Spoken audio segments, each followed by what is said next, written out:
cities. Edison's not really near. It's kind of close to New York. I guess I'll find out. I guess I'll find out firsthand next week. I've never been before. Kind of excited to go though. All right. Well, I recommend the Pizzeria Uno on Route 1. Oh wow, that sounds great. If you're looking for fine dining, mana. And Unburial Rites is going to cost 5, and his graveyard isn't really stock full of anything. And Brian appears to be without red mana. Yeah. He could be sandbagging, but... Yeah. You are going to see Brian cast a Cartel Aristocrat. Bang. Can't even cast Fiend Hunter right now, so he only has a single white mana off that Temple Garden. All right. So you see Searing Spear drawn for Joseph this turn. Let's see if he has a Silverblade Paladin to go with this again, as he did in the previous game.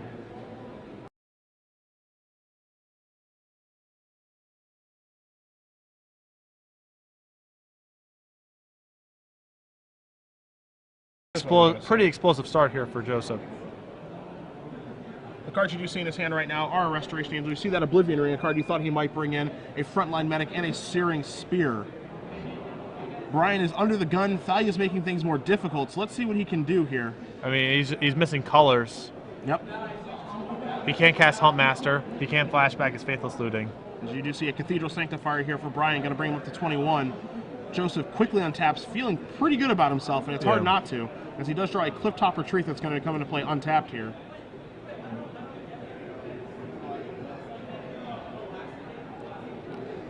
So let's see if he's going to play a human here pre-combat, as he does have a Frontline Medic. He also has that Oblivion Ring there that he can play before combat. As you see him tapping and untapping his lands, figuring out how he wants to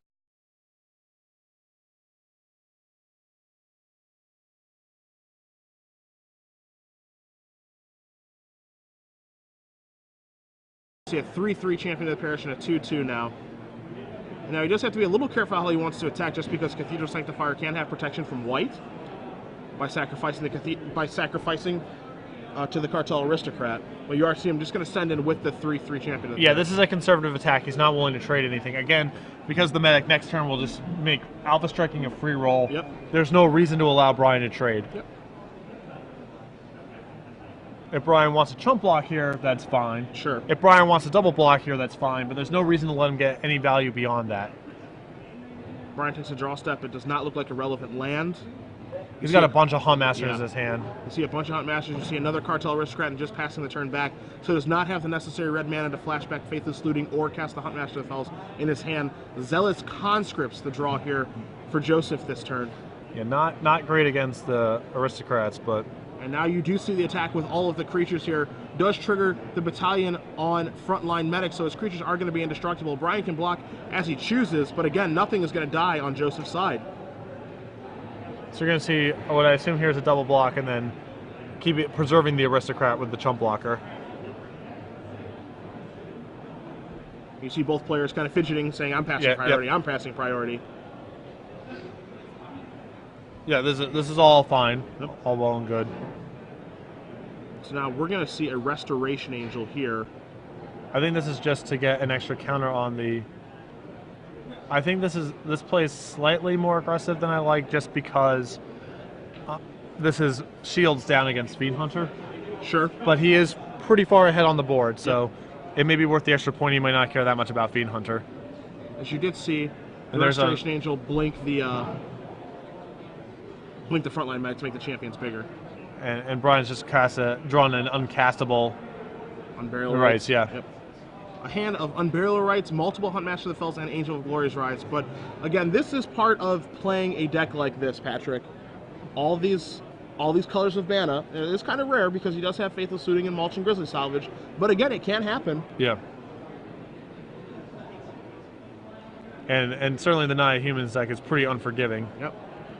And Joseph attacking with everyone again, triggering the battalion on Frontline Medic. You see Brian going, all right, I guess I'm just chump blocking, save one of my Aristocrats, take a bunch to the face, Searing Spear, going to take care of the other Aristocrat here. Brian is boardless, taking a lot of damage, and Mr. Sullivan, we're close. I think we are close to crowning a champion.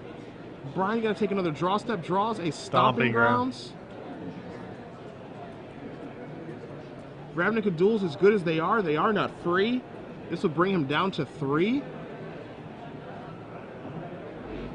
I mean, the key point here was that turn 3 Grizzly Salvage just Yep. That's it. That's it. Joseph Herrera is your Star City Games Open Series Standard Champion. Wow. Nia Humans, Awesome. no losses on the weekend.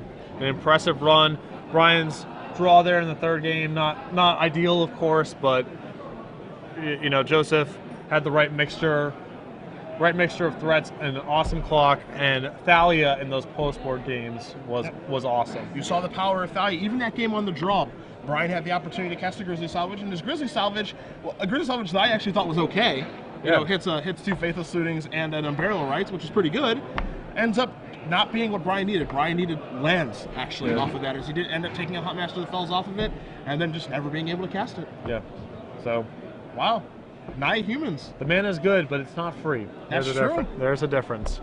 Now this is back-to-back wins now for Nia Humans. It won the SCG Open Series in Dallas, our last one, where I was out there with Osip Lebedovich, and now it wins this weekend as well. So maybe Ben Weinberg was onto something there at the Star City Games Invitational? Well, you know, Nia Humans, it makes a lot of sense as a week 1 deck. It's got the pedigree, like you referred to. It's won plenty of tournaments. And then it's, you know, you're looking at the deck, and you get to add Sacred Foundry and Stomping Ground. And there's a couple creatures that are pretty attractive that you can add to the deck. You know, like we saw Frontline Medic. You know, we saw other decks, other Nihilish decks playing a card like Aurelia. Like there's other things you can add. Sure. And so when you look at a deck that already has a pedigree and you can point to places where it obviously got better, often that's way easier to do week 1 than building an entirely new deck. Even if that new deck's theoretically better,